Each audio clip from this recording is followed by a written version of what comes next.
Bonjour, bonsoir à tous, vous qui regardez les vidéos, que ce soit le jour ou la nuit, ici DVD Pro Catch. Donc oui, je suis de retour. Je n'ai pas quitté YouTube éternellement. Sachez que j'ai préféré de rien sortir en ce moment.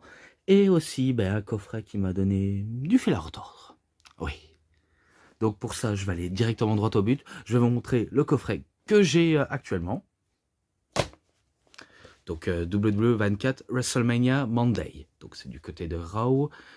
Et c'est tout le temps, à chaque fois du côté de Raw, de différentes années à 2016. Et on voit bien que c'est Director's Cut. Voilà.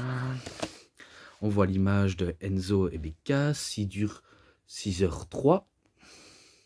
Pourtant, en regardant, on a l'impression que ça dure pas mal quelques d'heures, mais c'est pas, on va dire, si long à ce point-là. Donc vous savez bien qu'il y a 3 DVD à l'intérieur, pas besoin de vous faire rappeler.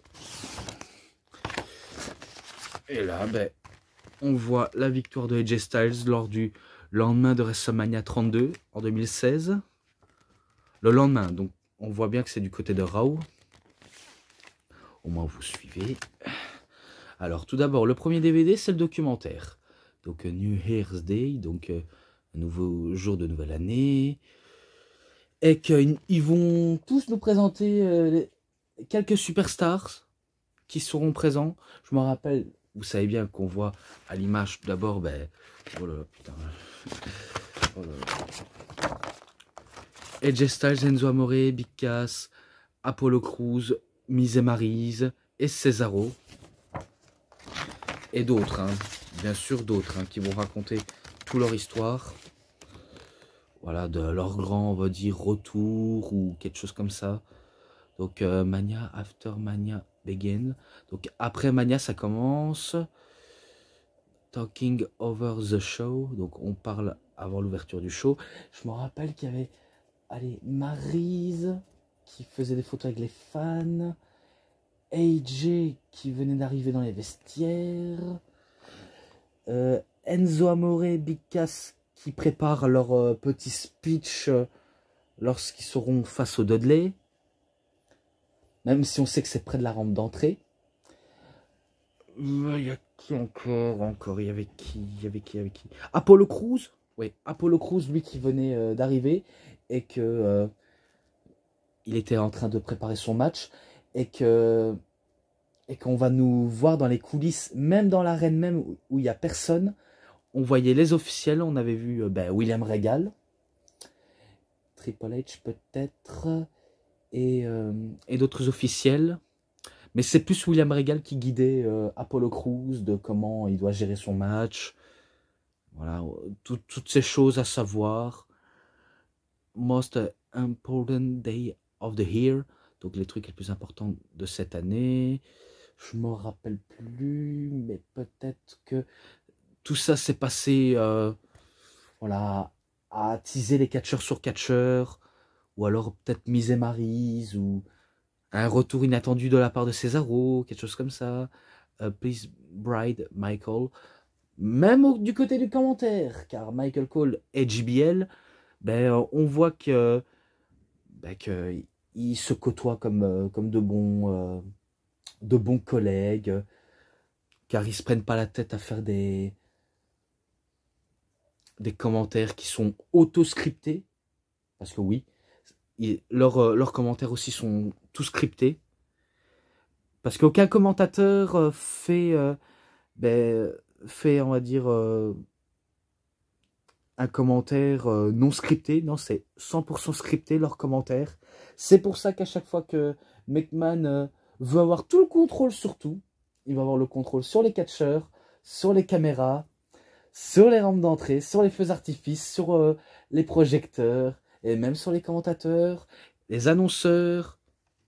Voilà, il veut contrôler tout. Voilà, il voulait contrôler tout, et il aura minutieusement réussi son coup à tout contrôler. C'est pour ça qu'il veut revenir, c'est pour reprendre le contrôle et tout gâcher. Voilà, gâcheur de plans. Voilà, et ça, on n'apprécie pas du tout.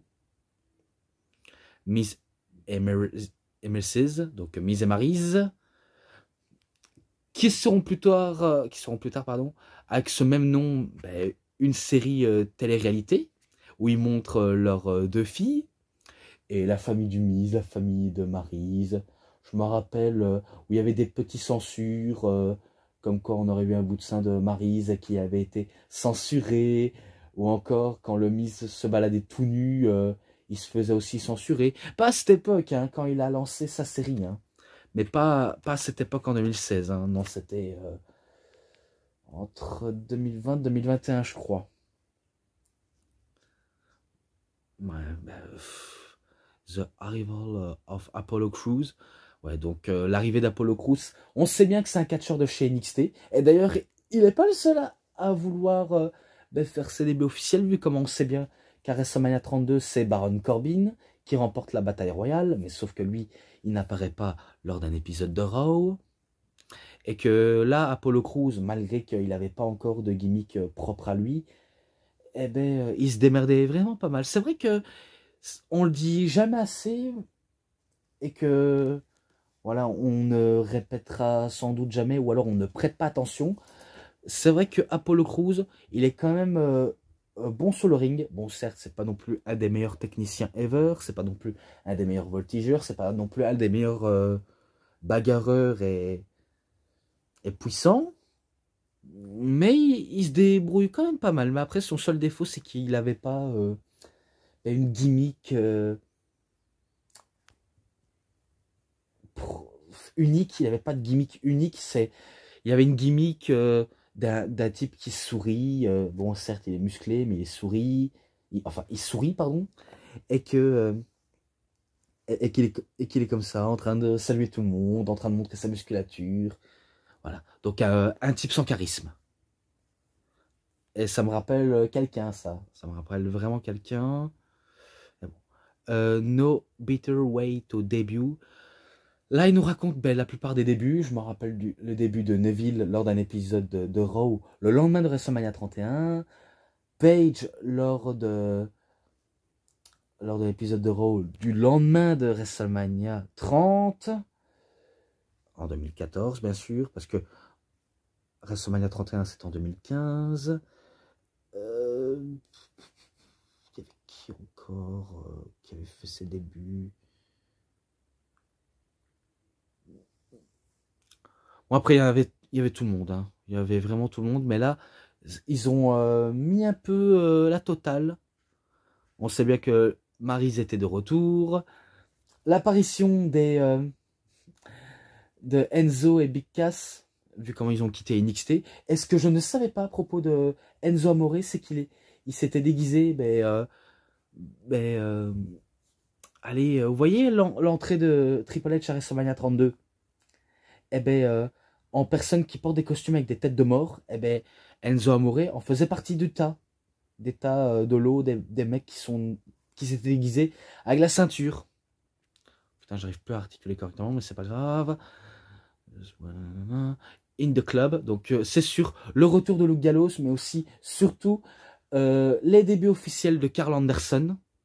Bon, donc vous avez bien compris que c'était le club, maintenant qu'ils se font appeler aussi pour Original Club.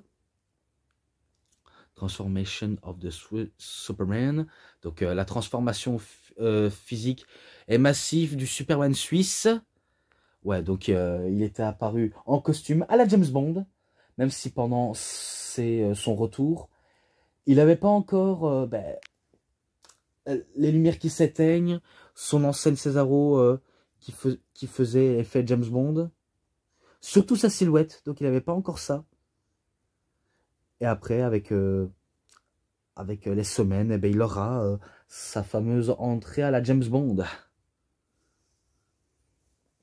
Et que vous savez bien que voilà, la WWE n'a pas voulu miser sur lui. Quelle coïncidence. The Crazy Crowned. Ça, je me rappelle plus. Showtime, donc l'heure du show.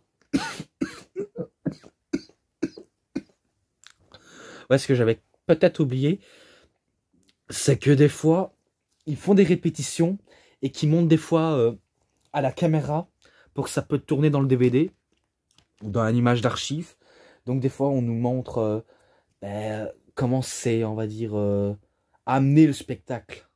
Je peux pas tout vous dévoiler, sinon le mythe sera brisé et que voilà, on va dire que j'en sais un peu trop et que je veux donner une mauvaise image du catch.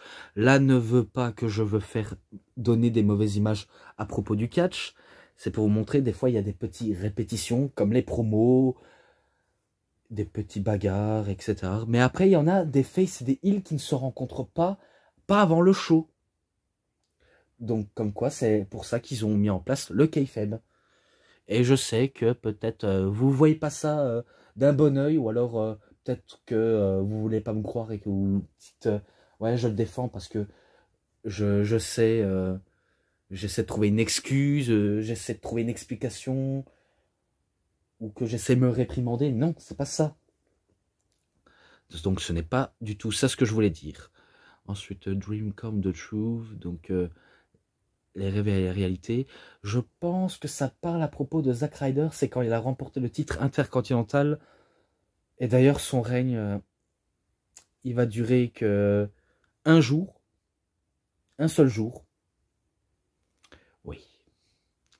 A Must Return, donc les retours. Donc je pense que ça parle de Maryse, My Champion. Donc c'est quand le Miz y bat Zack Ryder pour le titre intercontinental. Voilà, comme je vous ai dit. Making the Statement. A Realize Moment. Donc, moment réaliste. Surreal Advice. Bon, après, il y a des nombreux segments qui suivent. Et intervention des catcheurs. Hijacking the show. Home and Feed It. Je pense que ça parle du main event. C'est quand AJ Styles affronte Chris Jericho, Kevin Owens et Cesaro. Et qu'il devient le challenger numéro 1 au titre de Roman Reigns, qui était le titre du monde poids lourd de la WWE. Et qu'il y avait aussi la promo de, justement, de Roman Reigns. Il y avait aussi une image de Seth Rollins. Oui, il y avait une image de lui. Mais sauf qu'il n'apparaît pas lors du show de Raw. Mais il est apparu lors de WrestleMania 32. Mais il ne faisait pas partie à la caméra. Et si je crois bien, peut-être que il y avait une apparition d'Ambrose, quelque chose comme ça. Mais voilà, il y en a qui sont tous apparus. Voilà. Je pense que je vais mettre fin au documentaire parce que sinon ça va durer des heures et des heures. J'ai pas envie de vous ennuyer. Maintenant, on passe au DVD 2. Donc, le 3 avril 1995, match pour le titre féminin de la WWE, Alundra Blaze contre Bull Nakano. Je me demande si celui-là n'est pas présent dans le coffret de Raw Beginning, donc les débuts de Raw. Je sais pas s'il apparaît, mais moi il me semble que je l'ai noté 2 ou 3 fois. Et c'était un match du Joshin Pro Wrestling, donc du catch féminin à la japonaise, on va appeler ça comme ça. Parce que c'est pas du puro, parce que si jamais je dis c'est du puro, on va sûrement me dire que entre Joshin et puro, c'est pas, on va dire, les mêmes catégories mixtes. Ah, parce que le catch japonais, c'est pas non plus question de mixte. Et maintenant, je sais qu'entre la Stardom et la NJPW, ils s'associent pour mettre le titre en point, qui est le titre féminin IWGP, qui a été remporté par Kairi Sane, même si elle se faisait appeler Kairi, et qu'elle pourrait potentiellement affronter Mercedes Money. Non, rien à voir avec une marque de voiture, Mercedes Money, qui est le nom de Sasha Banks. Donc oui, je suis au courant de ça, car j'ai déjà vu Wrestle Kingdom. Donc je sais de quoi je sais m'embarquer. Donc pour ce match-là, c'est Alundra Blaze qui bat Bull Nakano avec des German suplex. Je me rappelle que des German suplex à répétition. German suplex dans les rings 2, 3, 4, 5 fois. 1 en dehors du ring et 2 en revenant sous le ring. Donc c'est Alundra Blaze qui conserve son titre. Et à la fin, je crois qu'il se fait attaquer par une autre catcheuse. Mais en tout cas, elle était ultra forte. Encore plus lente, hein, pas pas qu'elle était pleine de muscles, non, faut pas que je dise que c'est très stéréotype à un mec, ou que c'est une ressemblance, non, non, non. Mais bon, je me rappelle plus de son nom, c'est pas grave. Donc je passe ça maintenant. Ben, le 3 avril, ben, tout le temps le 3 avril bien sûr. Donc Sid betrayed Shawn Michaels. Sid se retourne vers Shawn Michaels. Je pense qu'il faut une promo, et ça c'était le lendemain de WrestleMania 11, et qu'ils ont eu une grosse dispute entre Shawn Michaels et Sid. Je me rappelle que Shawn Michaels lui avait traité de piece of trash, donc de grosse merde. Je crois que c'est ça qu'il disait ça. Donc ça n'a pas apprécié Sid. Sid l'attaque, ben, elle a l'air de dire hein, tu oses me traiter de grosse merde? Je vais te dire c'est qui la merde entre toi et moi. C'est toi la merde, car je vais t'écraser comme une vulgaire grosse merde. Car je me rappelle le powerbomb qu'il lui a porté Sid. À un premier temps, c'est vrai que Michaels, il commençait presque à botcher sur le powerbomb. Il retente une nouvelle fois. Cette fois-ci, il va très rapidement, mais sans botch.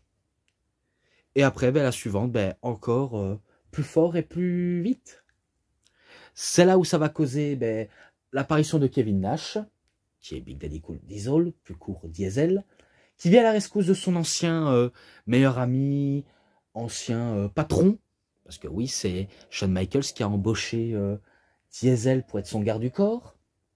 Donc il revient, il repart à la rescousse, il met ben, hors d'état de nuire Sid. Pas qu'il est en PLS, mais voilà, il le laisse battre en retraite. Et après on nous remonte en replay, voilà, bref, vous avez compris. Donc je passe encore. Et que là maintenant c'est encore le 3 avril, mais cette fois-ci en 1996. Ou on va dire là en 1995, 96. Mais Mankind contre Bob Spike Blug Holly. Je crois que c'était Bob Holly. Et je savais pas qu'il se faisait appeler comme ça. Spark Blug. Bref, un match qui a duré 10 minutes. Et que je me rappelle que c'est victoire de Mankind grâce à un Mandible Claw. Ouais, donc victoire de Mankind. Ce match-là, 3,10, je mets ça. Ensuite, ben, quelques séries de promos, je pense. 30 mars 1998 ou 98, The Eyes Way or the Hard Way. Je crois que c'est là où Vince McMahon fait la promo pour faire venir Stone Cold, vu comment il a remporté le titre à WrestleMania 14, en 1998 bien sûr. Vu comment Stone Cold n'a plus besoin de l'ancienne version de ceinture, il donne à McMahon pour avoir l'autre version de ceinture.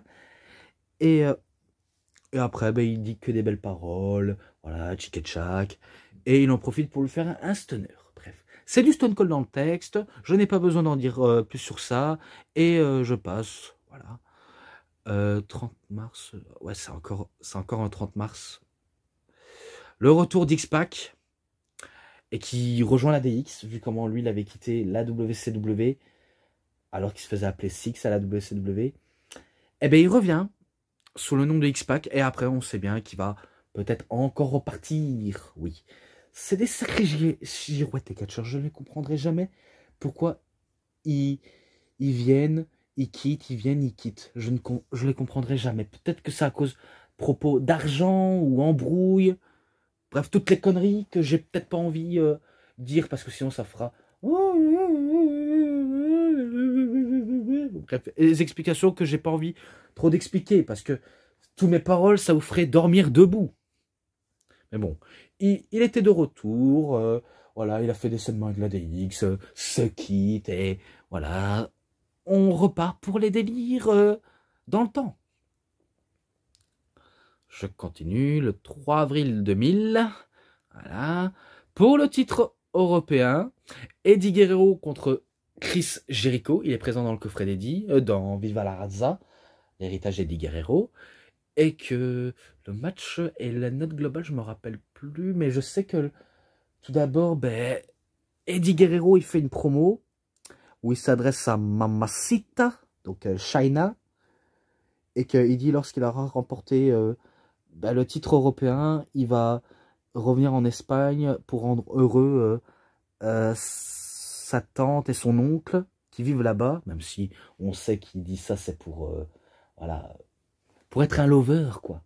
Voilà. Il est très culturel, il aime pas cette négligence culturelle, pas comme certains qui négligent certaines œuvres. Bref, il est comme ça, voilà, c'est un sacré lover. Et que je sais qu'il va réussir à remporter le match grâce à China. Voilà, donc il devient champion européen, qu'il arrive à retirer des mains de Chris Jericho. Donc je sais tout ça. Et qu'après, ben, c'est là où le couple Guerrero-China était en marche.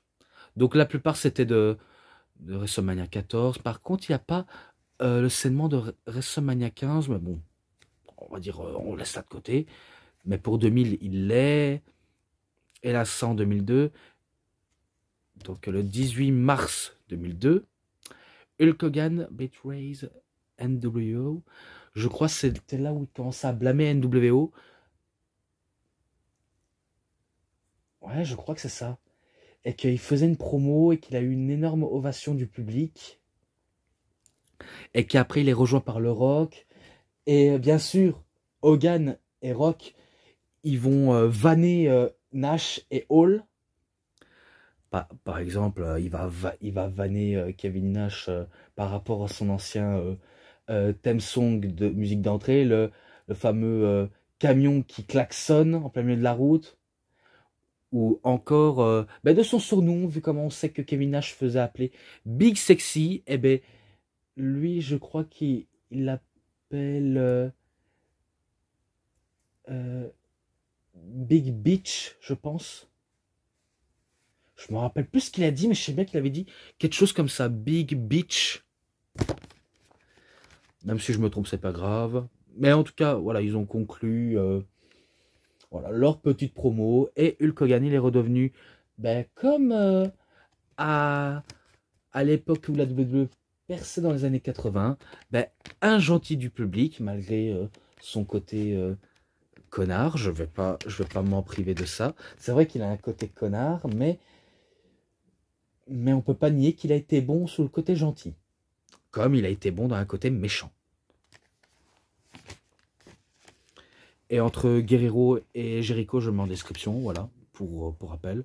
Toujours du 18 mars 2002, The Next Big Thing. Donc c'est là où Brock Lesnar, il fait, on va dire, ses vrais débuts officiels. Parce que le reste de sa carrière à Brock Lesnar, c'était que des shows non télévisés. Donc il faisait des shows non télévisés. Et que là, il est bien lancé. Et qu'il détruit tout sur son passage. Vraiment tout sur son passage. En plus du côté de Polyman, même si on sait qu'il est plus du côté de Polyman. Mais ça, c'est une autre histoire. Voilà. Maintenant, le 31 mars 2003, Stone Cold Steve Austin est là dans le ring pour faire une promo, voilà. Comme quoi, qu'il met fin à sa carrière de catcheur et que c'était son dernier match. Je pense qu'il disait ça. Et qu'il va prendre le contrôle de Raw en étant général manager, mais sauf qu'il n'a pas que lui qui va avoir eu le droit au rôle de général manager, car Eric Bischoff arrive et il lui dit en sorte, si jamais il foire son rôle en tant que général manager, il serait viré. Pour toujours. Donc c'est ça, mon avis, ce que j'ai peut-être compris dans la promo. Je ne suis pas toujours sûr, mais je le dis s'il y a un truc qui m'échappe. Ouais. Je repoursuis encore. Oui. Toujours dans la même année, en 2003, toujours le 31 mars, match pour les titres par équipe du côté de Raw, je sais. RVD, Rob Van Dam et Kane contre Lance Storm et Chief Morley contre les Dudley Boys. Chief Morley, je me demande si c'est pas Val Venis qui a changé son nom. Ou alors un qui lui ressemblait. Moi, je pense que c'est Val Venis. Hein. Bref, le match ultra dynamique. Ça partait dans tous les sens et que j'ai pas envie de trop en dire plus, si ce n'est que c'est Rob Van Dam et Kane qui on va dire, qui réussissent à remporter le match, à ce que j'ai bien vu. J'en suis pas convaincu, mais peut-être que, voilà, avec du temps de réfléchir, peut-être que je pourrais voir. Mais bon, je pense que c'est eux qui remportent la victoire. Hein. Je passe. Encore le 31 mars 2003, je sais. Les débuts de Goldberg. Tout d'abord, le Rock il fait une promo en, en se moquant des fans. Voilà, en se foutant de leur gueule, en ricanant à la gueule, en leur dire qu'il a mis un terme à la carrière de Stone Cold Steve Austin et qu'il a battu pour le compte de 3 avec son rock bottom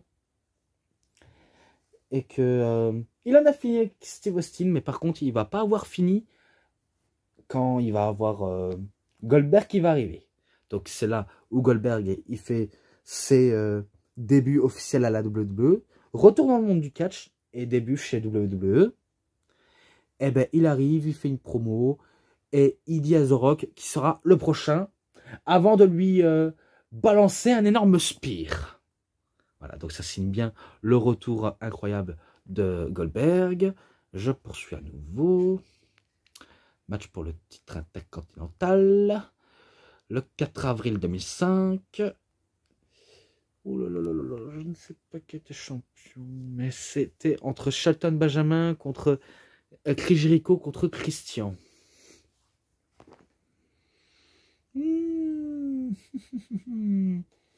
Bonne question ce match-là. Il faut que je le regarde.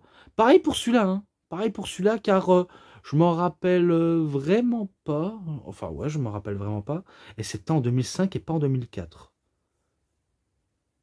Attends, champion intercontinental, c'était... Alors, c'est soit c'est Shelton Benjamin ou Chris Jericho. Ou Christian, peut-être. Ouais, à vérifier celui-là, parce que je me rappelle avoir déjà vu, mais je l'ai vu. Ça passait, j'ai même pas eu le temps de tout dire. Vraiment pas eu le temps. Mais bon, c'est pas grave, hein, c'est pas grave, vraiment pas grave. On verra bien si j'en ferai ma verdict. Donc pour l'instant, ce sera en description. Si jamais je regarde et que je mets le nom du vainqueur en premier, après le deuxième et le troisième, ça veut dire que le premier que j'ai cité, c'est lui qui remporte le match. On va dire que c'est Shelton Benjamin qui remporte le match et qui conserve son titre. On va dire ça comme ça. Et que ce match-là... Attends, celui-là, j'ai même pas noté. 3,40 et celui-là, 3,50. Et là, c'était le 2 avril 2007. Bataille royale pour les titres par équipe. Donc, les champions par équipe, c'était John Cena et Shawn Michaels. Et qui devaient affronter d'autres équipes. Donc, c'était 10 équipes dans un bataille royale. Et si je crois bien, c'est là où ils perdent les titres au profil de...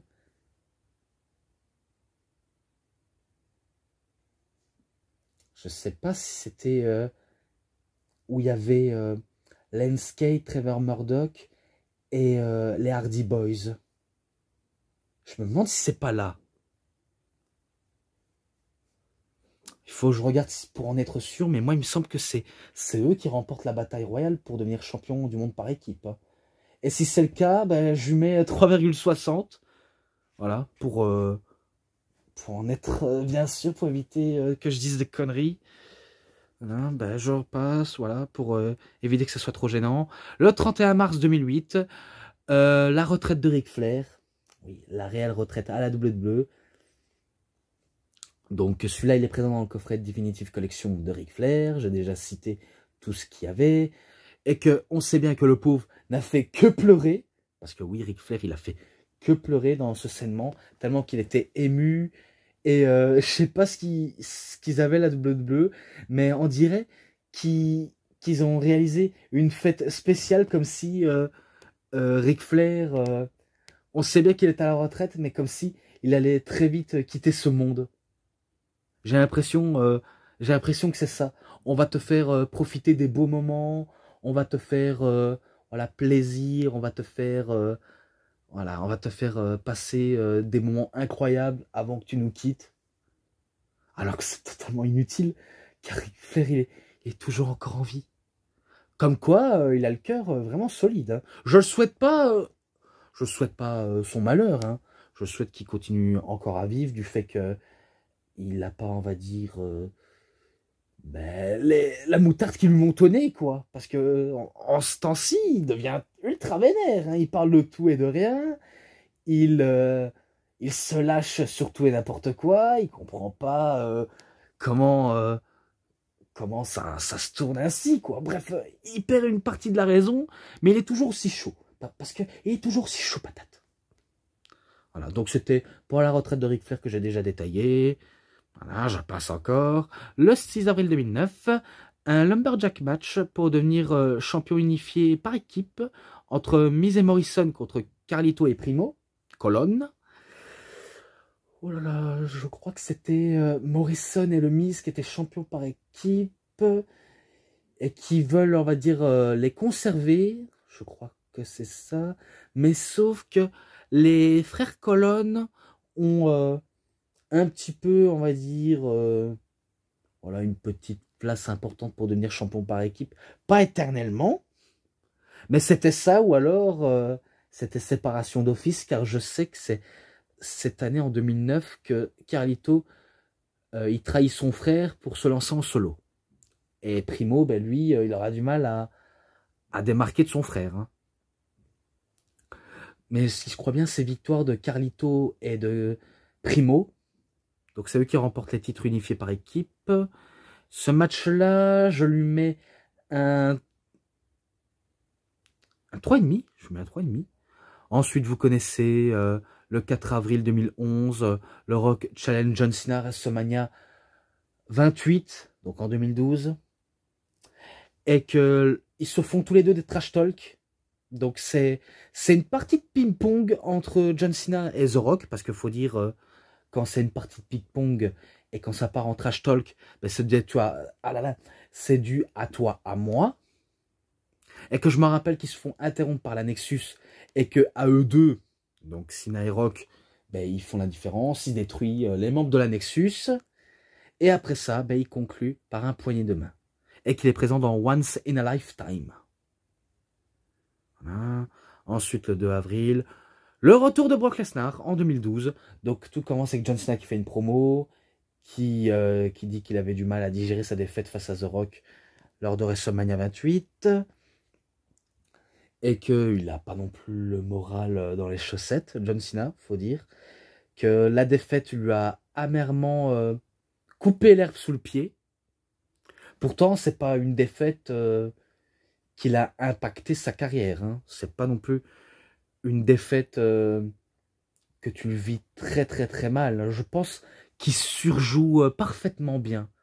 Malgré les difficultés qu'il avait dans sa vie privée. Par exemple, son ex-femme qui demandait le divorce pour des raisons inconnues. Je ne vais pas dire tout sous sa vie privée parce que si jamais on me dit ça, vas-y, dis ce qui s'est passé dans la vie privée, comme parler d'un suicide ou alors d'un suide, parce que je préfère censurer quand je dis suide.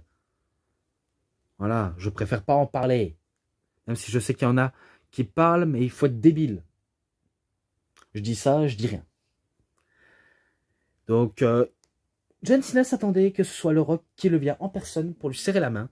Mais sauf que ce n'est pas le Rock, c'est Brock Lesnar qui venait de faire son retour. Et c'est sûr qu'il là, il y a eu une énorme pop. Il y a eu une énorme pop dans la foule. Tout le monde était content de le voir. Donc il s'est juste montré. Il a fait un F5 sur John Cena. Et ça lance une mini-rivalité entre les deux, qui sera très courte en 2012, jusqu'à ce que, en 2014, ça va poursuivre. 2015, très court. Bref, vous avez compris. Donc le 8 avril 2013, match pour le titre du monde poids lourd.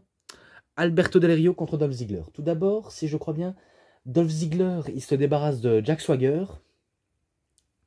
Et que c'est là où Dolph Ziggler arrive pour cacher sa mallette. Et c'était bien sûr le lendemain de WrestleMania 29.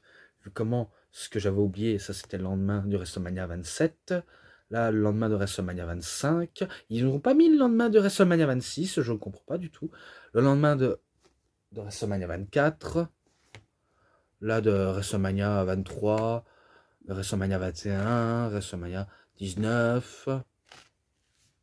WrestleMania 18. Voilà, je cite ce que j'ai pas su tout dire. WrestleMania 16 en 2000. WrestleMania 14. Voilà. Bref, vous avez compris le délire. Voilà. Et que c'est là où Dolph Ziggler, ben, il arrive à capturer le titre du monde poids lourd. Il a fallu deux zigzags pour venir à bout d'Alberto Del Rio. Et franchement, quelle ovation. Quelle ovation pour Ziggler. Et il le méritait, franchement, il le méritait énormément. Et qu'il est présent dans le coffret de Best of Raw et SmackDown 2013. Donc en description. La plupart seront en description, je vous le garantis. Ils seront tous en description. Et toujours dans le même registre, le 8 avril 2013, Fandango contre Kofi Kingston. Oui. Donc, un petit match sympa, bien foutu. Bon, il s'est pas non plus passé de grandes choses, si ce n'est que Kofi Kingston s'était très bien défendu. Mais à la fin, c'est Fandango qui ressort vainqueur avec sa descente de la cuisse de la 3e corde. Et qu'il était encore invaincu, si je crois bien, Fandango. Donc voilà. Il bat Kofi Kingston, 3,5, voilà, je lui mets 3,5. La promo d'Ultimate Warrior, donc c'est sa dernière promo avant qu'il nous quitte, le 7 avril 2014, donc le lendemain de WrestleMania 30. Ça, je m'en rappelle tellement bien. Donc il apparaît, bien sûr, presque en courant, en agitant les cordes, comme à son habitude, comme en bon vieux temps. Bon, après, il a fait une promo sans on va dire... voilà, sans qu'on nous, on se sache de quelque chose, ou alors peut-être qu'on le comprenait pas du tout sur toute la ligne, et qu'il a commencé à mettre le masque d'Ultimate Warrior, parce que vu comment il n'était pas encore peinturé, parce qu'il n'avait pas eu le temps de se faire peinturer le visage, donc il avait le petit masque, et que là, il se met dans la peau de son propre personnage, parce que quand il n'a pas la peinture ou le masque, eh ben, voilà. Warrior, il est normal. Même si, encore une fois, c'est pas non plus quelqu'un de si bienveillant, de très sympathique. Car c'est vrai que le Warrior, il cache des merdes derrière lui. Oui, donc c'est un peu le type le plus abject. Je sais pas comment vous le dire, mais il était le plus abject. Vous allez peut-être me dire, quoi, qu'est-ce que tu racontes? Pourquoi tu dis ça? Tu sais bien qu'il nous a quittés. Du respect pour le Warrior, pardon. Je suis pas là pour manquer du respect au Warrior, c'est juste que c'est pas non plus quelqu'un avec qui t'aimerais bien le côtoyer tous les jours, parler avec de manière comme un pote, de manière comme s'il était le type le plus populaire au monde.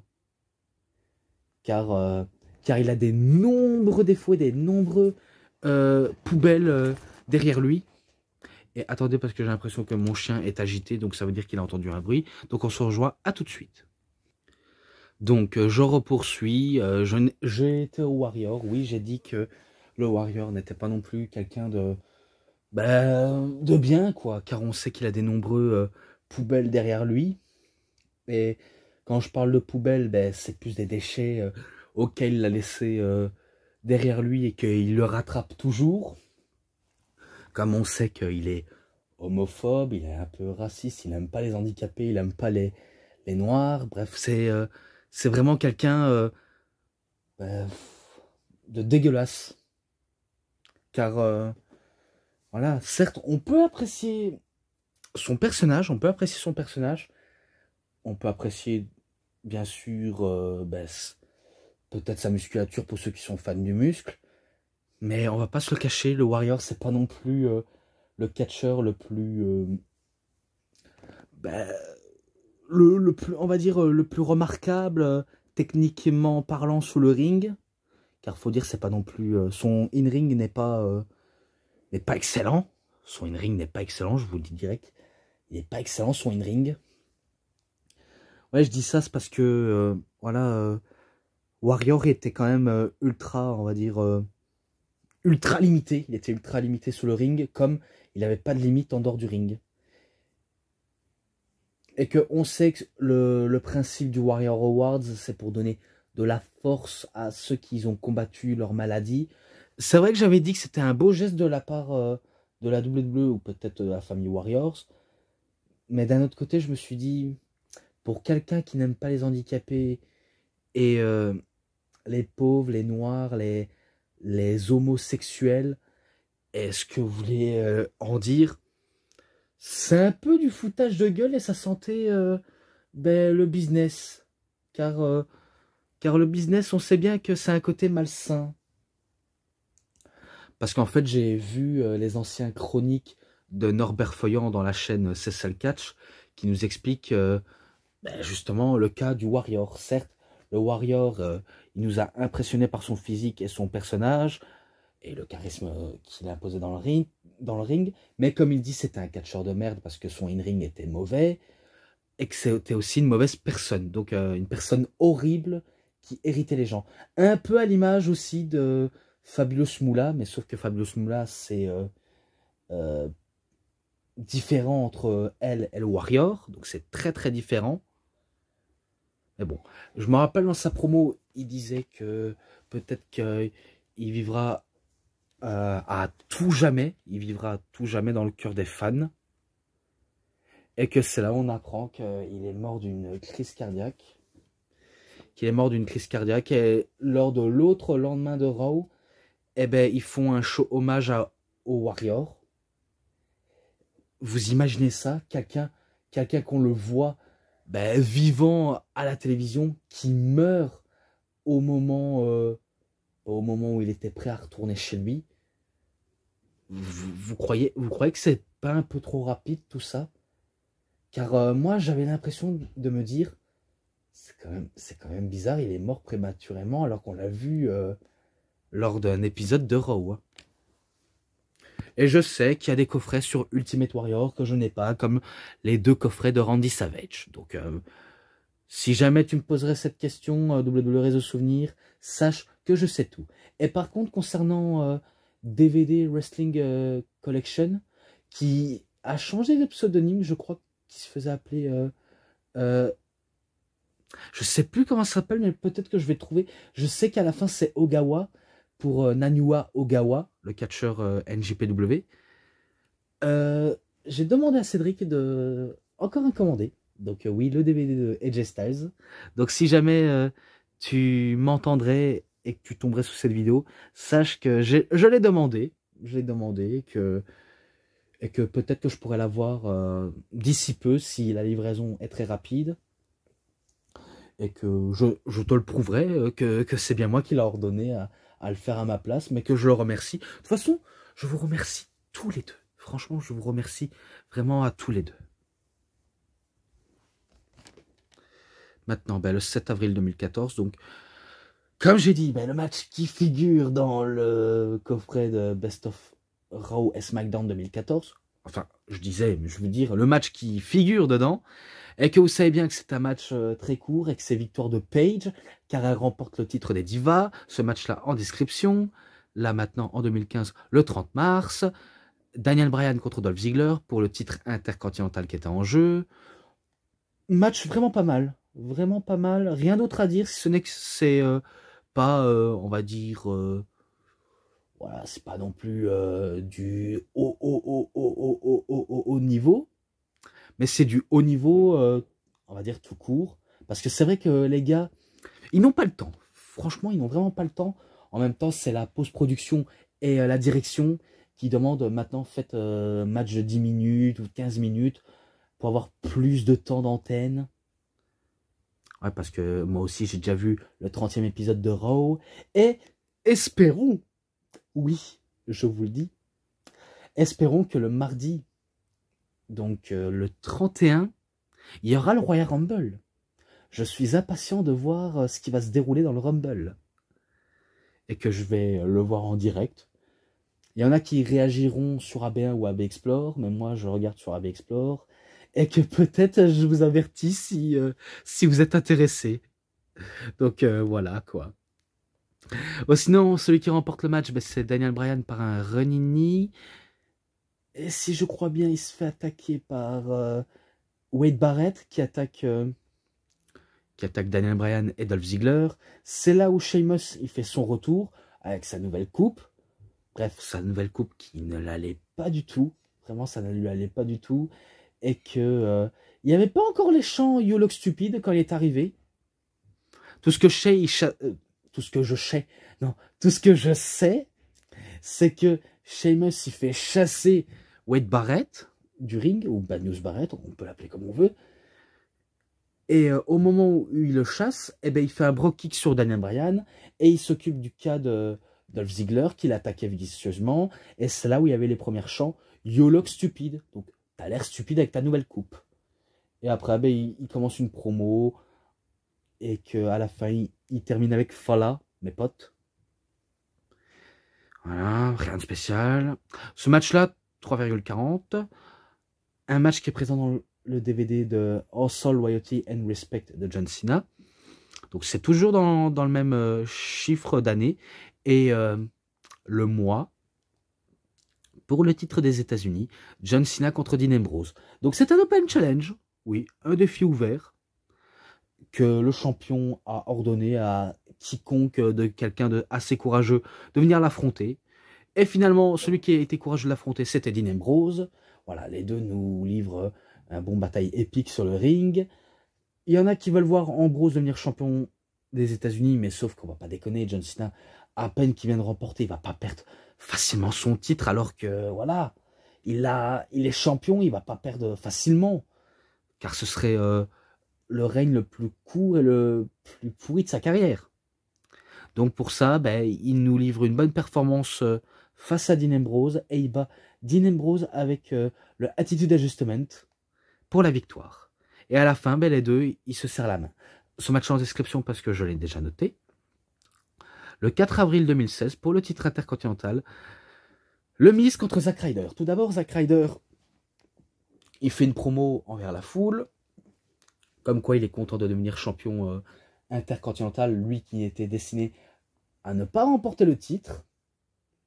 Et pourtant, il a réussi malgré tout, et il a tout le soutien de la foule. Vraiment, la foule chante Let's go Ryder, woo woo woo, let's go Ryder, woo woo woo. Donc ça lui fait plaisir à Ryder, surtout à son papa de Zack Ryder qui était présent. Donc ça lui faisait encore plus plaisir. Mais voilà, le rêve va vite tourner en cauchemar car le Miz arrive pour le défier. Et voilà, ils vont commencer à se battre. Clic, clic, clic, clac, clac, clac, clac, clac, clac, clac, tout au long jusqu'au finish. C'est là où Maryse intervient et qu'elle commence à s'engrainer avec le père de Zack Ryder. Elle va le gifler en pleine face. Zack Ryder voit ça, n'aime pas qu'on gifle son père devant ses yeux. Eh bien, il se fait surprendre avec un Skull Crushing Finale pour la victoire. Donc, c'est le Miz qui devient le nouveau champion intercontinental grâce que Maryse a distrait Zack Ryder parce qu'elle avait frappé le père de Zack Ryder. Voilà. Ce match-là, 3,40, je le mets directement. Et l'autre match-là en description. Donc, toujours le 4 avril 2016, donc le lendemain de WrestleMania 32, tandis que l'autre, c'était le lendemain de WrestleMania 31. Et l'autre 30, voilà. Bref, vous avez compris. Donc, AJ Styles contre Chris Jericho, contre Kevin Owens, contre Cesaro.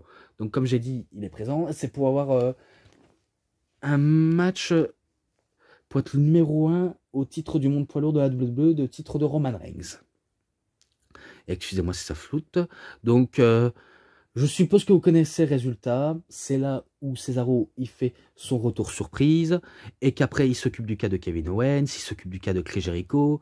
Je me rappelle des séries de manchettes à l'européenne dans le coin. Donc, il s'attaquait à AJ Styles, il s'attaquait à Chris Jericho, il s'attaquait à Kevin Owens jusqu'à ce que Jericho l'arrête dans son élan et qu'il veut faire, si je crois bien, un crossbody, mais que Cesaro, puissant soit-il, arrive à retourner la situation.